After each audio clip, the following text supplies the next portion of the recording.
কয়েকটা দিন পর্যন্ত যে পরিমাণে বৃষ্টি, আর বৃষ্টি দেখলেই তো আমাদের বাঙালিদের ওইটা সেটা খেতে ইচ্ছা করে। আরও তো আমরা ভোলার মানুষ, আমাদের তো আর একটু বেশি, তাই না?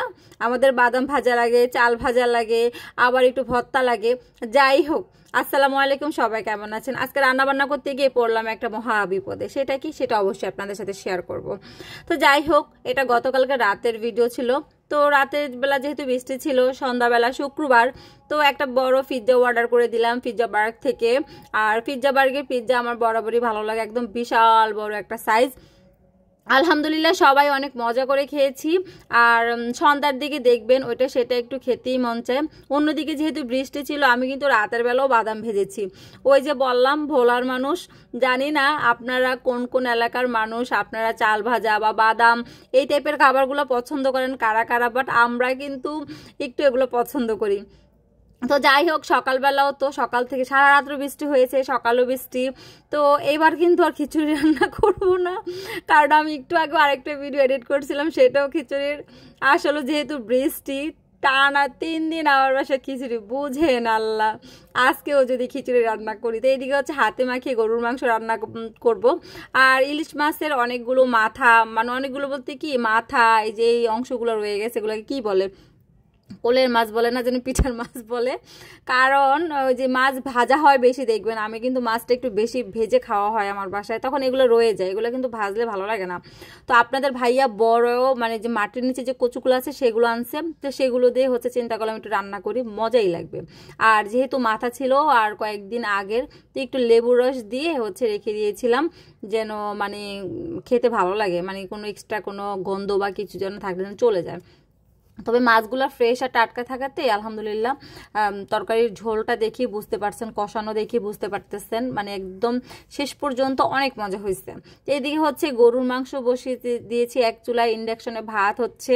অন্যদিকে আপা বলতেছে, আপা যেহেতু বাদাম কিছুটা রয়ে গেছে, আপনি মানে আমার ভাইয়ের জন্য ভর্তা বানাবেন, তাহলে একটু আরেকটু বাদাম বাড়াইয়া নেন, কারণ এতটুকু তো আপনাদের হবে না।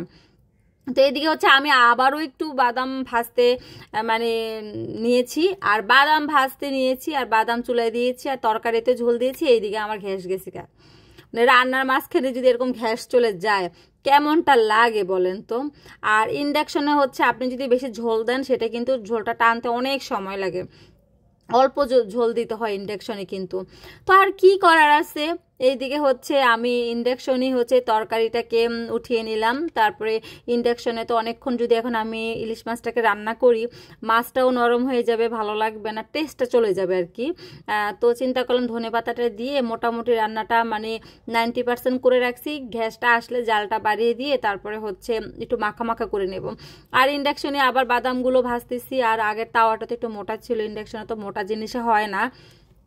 তো এইদিকে হচ্ছে আমি গরুর মাংসটাও দিয়ে দিলাম, কষাচ্ছি, আলু দিয়ে দিব।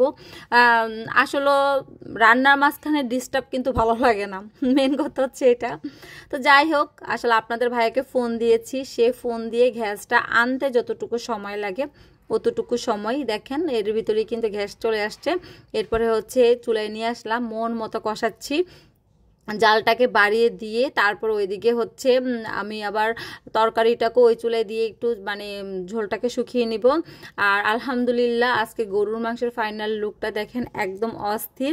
আর এইদিকে হচ্ছে দেখেন আমার ঝোলগুলো একদম মাখা মাখা করে, মানে মাখা মাখা বলতে কি, এটা তো শুকালে তো ভালো লাগে না, ঠিক এরকম থাকবে। আর শুকিয়ে গেলে আর একটু টানবে, যেহেতু কচু। আর একটা বেগুন ছিল, তো সেটাও আমার ভাইয়ের জন্য ভেজে নিলাম, কারণ আসলে ওরা তো ম্যাচে থাকে, দেখা গেছে ওই রকম 5 জিনিস খেতে পারে না, তো ওর পছন্দের আজকে বাদাম ভর্তা করলাম, নারিকেলের ভর্তা, গরুর মাংস, যদিও মাছ সে খাবে না, তারপরে হচ্ছে বেগুন ভাজা, আবার সকালের আলুর ভাজি ছিল, সেটা দিয়ে আলহামদুলিল্লাহ মজা করে খেয়েছে। তো এইদিকে হচ্ছে আপা হচ্ছে বাদামগুলোকে আমাকে চুরি দিচ্ছে, মানে খোসা ছাড়িয়ে দিচ্ছে। তো ছাড়ানোর পরে চিন্তা করলাম, যেহেতু বাদাম আপা এত সুন্দর করে আমাকে ঝেড়ে পরিষ্কার করে দিচ্ছে, তাহলে আমি একটু চাল ভাজাও করি।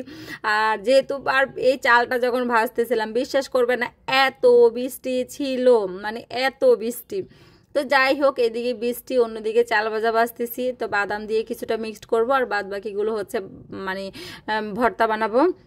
তো ভর্তার ভিডিওগুলো আজকে আর দিলাম না, কারণ আমার পেজে মানে এই ভর্তা দুইটার মানে বাদাম ভর্তা এবং নারিকেলের ভর্তার অনেক ভিডিও আছে। তো যাই হোক, কেমন লাগলো? আসসালামু আলাইকুম, ভালো থাকবেন।